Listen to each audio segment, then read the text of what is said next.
Sheri, thank you for being with me today to tell me your story about endometriosis.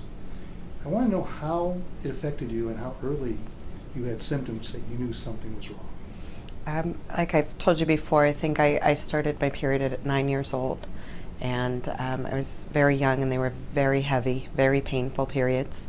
It would last about 10 days, and I would get them about every 3 weeks. I would have to take about 800 milligrams of ibuprofen just to get through the pain for the first few days.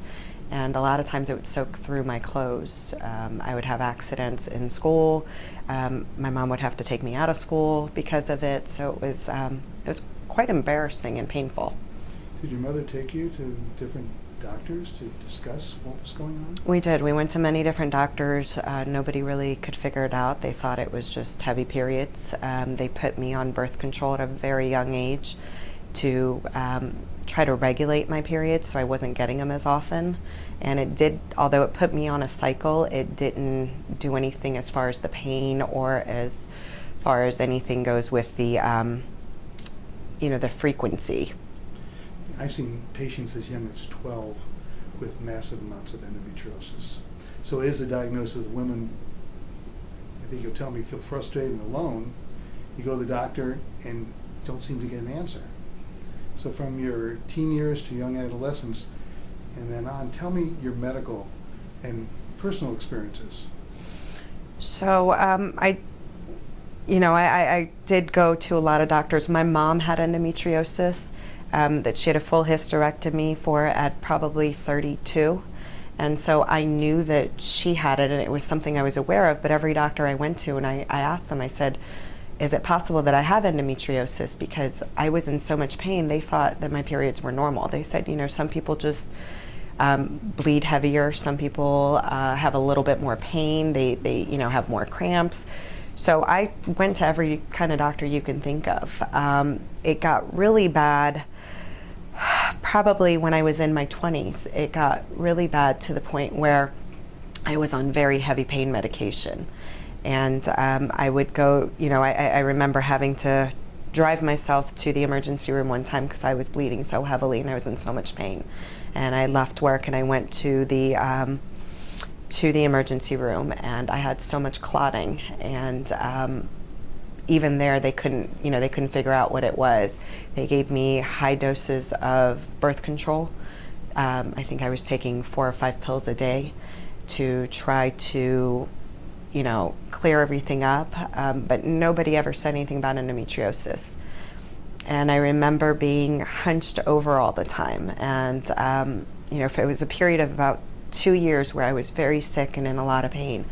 And I went to every specialist you could think of, and one doctor finally said that she wanted to put me on antidepressants because she thought that it was all psychological, that I really didn't have anything going on, and that it was just something in my head. See, I went ahead and had a woman with endometriosis come to the office, and I stopped the office, and we actually measured the pressure inside her uterus. It was 4 times higher than what it needs to deliver a baby.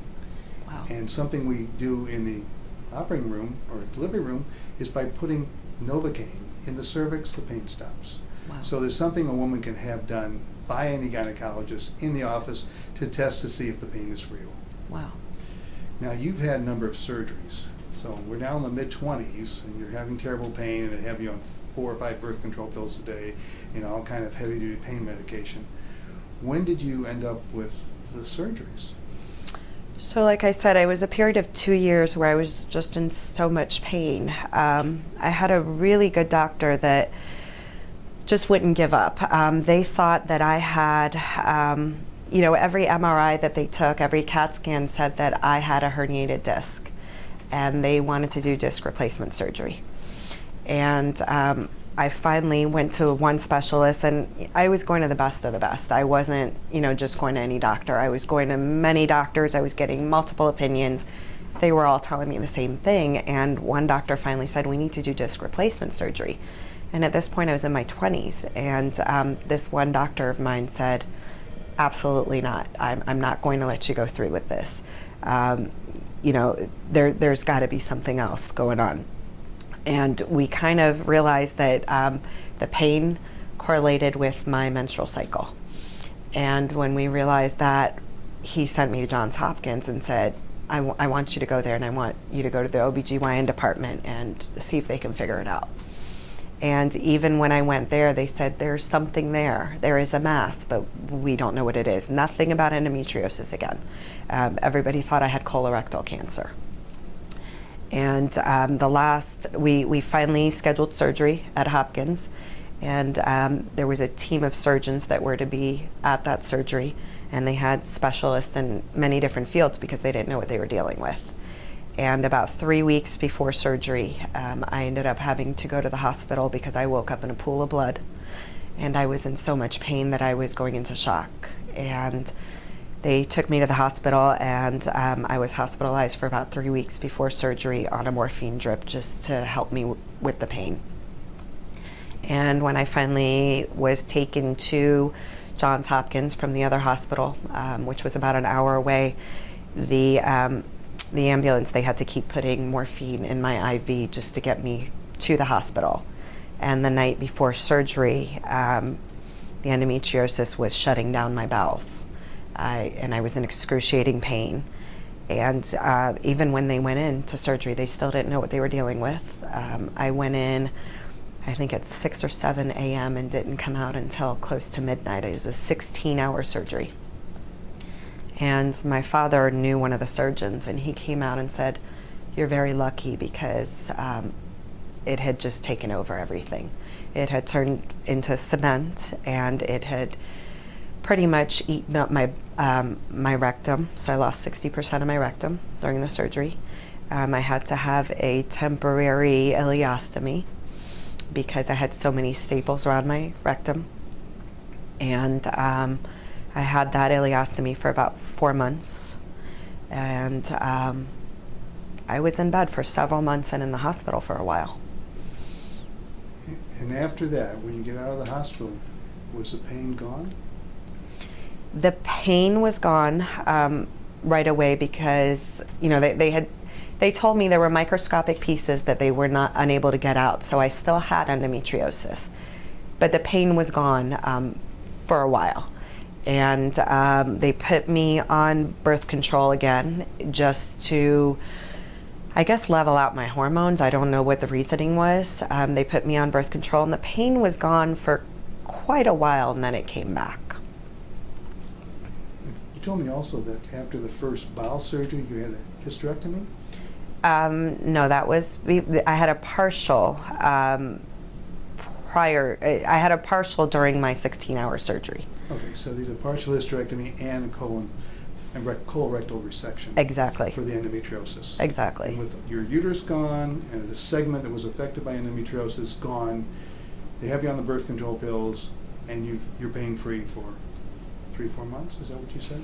I think it was a little longer than that, good. but yeah, I was pain-free for a while. And then the pain came back. The pain came back, and where it really came back was it started to affect my bowel, and I got a bowel obstruction, and I had to go to the emergency room because I was in so much pain. And they did all sorts of stuff to me over there that was very painful. And again, they couldn't figure out that it had to do with the endometriosis. They just thought that, I possibly had a lot of scar tissue from the surgery, and that's why I was in pain. And so again, I started to go through going to different doctors because again, they wanted to do surgery on me, on my bowel. And I started going to many different doctors, and they told me that they could take out my ovaries, and they thought that would help the problem if they took out my ovaries. And that's when I was lucky enough to find you. So you really tried. I mean, you went to Johns Hopkins, you probably went to, sounds like 20 doctors. And tell me how frustrating it is, even with your mother knew when she had endometriosis, but your girlfriends and people around you, did they not believe you? Or is it just the fact that you kept being frustrated by the medical establishment that they couldn't get you an answer? They, nothing showed up in any of the tests. And I remember right before I had surgery, a couple months before I had surgery, I finally went into one doctor's office, and this doctor was referred to me by a psychiatrist I was going to because they thought it was all in my head. Mm-hmm. And the psychiatrist finally said, listen, I think there's something there, and I have a doctor that I would like you to see, and he's the best of the best. And he was an OB-GYN, and I went to see him, and he finally did a vaginal exam and said, there's something there, and I can't believe nobody has found this before. And he said, I don't know what it is, but we're going to have to go in laparoscopically just to explore.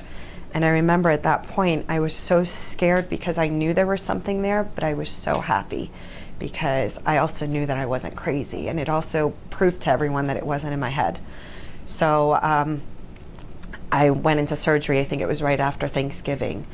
And, again, he went in and took a look. And when I came out of surgery, he said, listen, there's something there. There's a big mass. We've never seen anything like this. We don't know how to fix it. You're going to have to give me a little bit of time to put together a team of surgeons that can do this because I don't know what I'm dealing with. And I just remember feeling relieved just to know that, okay, now I finally know I'm not crazy. It's not in my head. And we can actually do something about it. Now, that surgeon did not do my surgery. I ended up going to Johns Hopkins after that because, like I said, I went to many different doctors, and I never went with anyone's first opinion. I always, because I think the medical community had just failed me so much and had not been able to diagnose this. I remember going to one OB-GYN saying, listen, I have endometriosis. I know I do. I have all the symptoms. I've done the research. My mom had it. It's not my back. It's not a herniated disc. I've gone to many specialists who say that it's probably something to do with my menstrual cycle. And again, he did an exam and said, nope, there's nothing there. You don't have endometriosis. So yes, at that point, I was frustrated. I was tired. I was in so much pain all the time. I had no quality of life. And when I finally, went to Hopkins again, I was scared for a couple months because that's how long it took for them to put the surgery together because of all the surgeons they needed.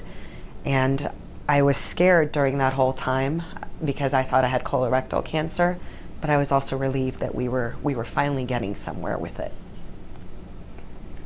Did you have another surgery, or is that when you ended So up that seeing me? I had the only surgeries I had is I had the surgery, the 16-hour surgery, and then I had the ostomy reversal. And then I was lucky enough to find you after when the pain started to come back. Again, like I said, I had a bowel obstruction and they wanted to do surgery on me. And I was lucky enough to find you. And I remember I scheduled a phone consult with you because I lived so far away. And I remember doing blood work for you and then speaking to you on the phone. And everything you said just made sense to me. And I remember telling a lot of people that I was considering going to see a doctor in Michigan, and they thought I was absolutely out of my mind because, I lived in an area where Johns Hopkins was 45 minutes away, and they've got the best of the best, and, you're going to travel all the way to Michigan. And I said, if you've been through what I've been through, you will go anywhere if someone will give you, a glimmer of hope that they can help you. And so I flew out here, and you put me on your treatment, and instantly, I would say, the pain went away. And it has not come back. Now, that said, I will say that, sometimes I do test myself, and I do sometimes either forget to take my medication or put it off a little bit, and the pain starts to come back. And it really tells me that it's working because as soon as I do it again, as soon as I, have my medication, the pain is gone. I have been 100% pain-free as long as I am on the medication and I'm doing it right and on schedule. I'm 100% pain-free. And the medicine is an injection once a week, and I've given you a formula, and you make up your injections at home. Yes. And you give them to yourself, and you've been doing that for 5 years. 5 years, every week. And I presented your case at the American College of OB-Gyn meeting. I was invited speaker, and the poster presentation is published in PubMed, which is the authoritarian. So women who have a question can look it up at the website, idoctor.us, and see the medical article, or just check the literature. And I'm happy, and the reason I'm doing this is because, like I said, I don't think that women with endometriosis, I don't think either the doctors don't take them seriously, or they just don't have enough training to diagnose them. But we suffer a lot, and there's a lot of pain associated with it, and you lose your quality of life. And if I can help one person because of what I've been through, that's why I wanted to do this. And you persevered. You knew there was something wrong, and I see so many women who see me like you after 20, 30 doctors.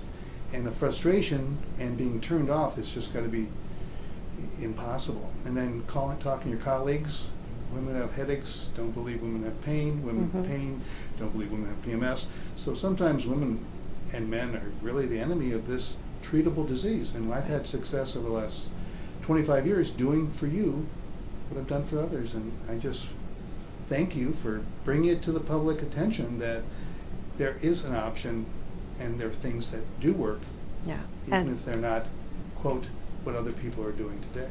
Right, and I wish I had found you earlier, because it would have saved me a lot of pain. It would have saved me a lot of, I've been cut open from, all over my belly because of this, and it would have saved me scars. And, I lost a big chunk of my life because of this, and I wish I would have found you earlier, because I wouldn't have had to have that surgery.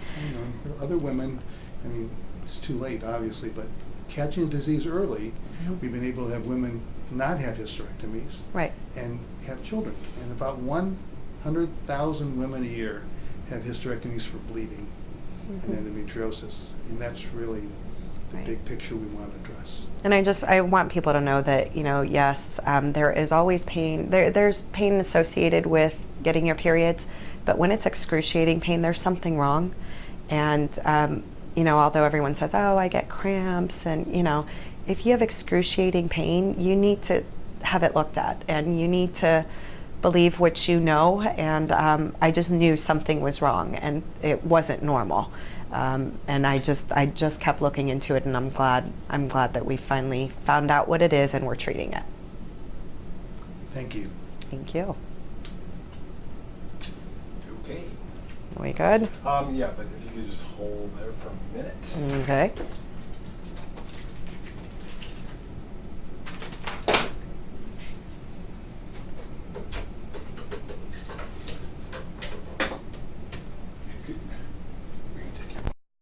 You can leave it on, but just hold that. You can keep it on for right now. Okay. So what I'm looking for you here, Ed, To try to improvise is everything I said. I'm looking for you. No, because we're going to have to go over those questions and redo all of them. I just want to get you looking at her and giving her like the affirmative, like you're listening to her. Okay.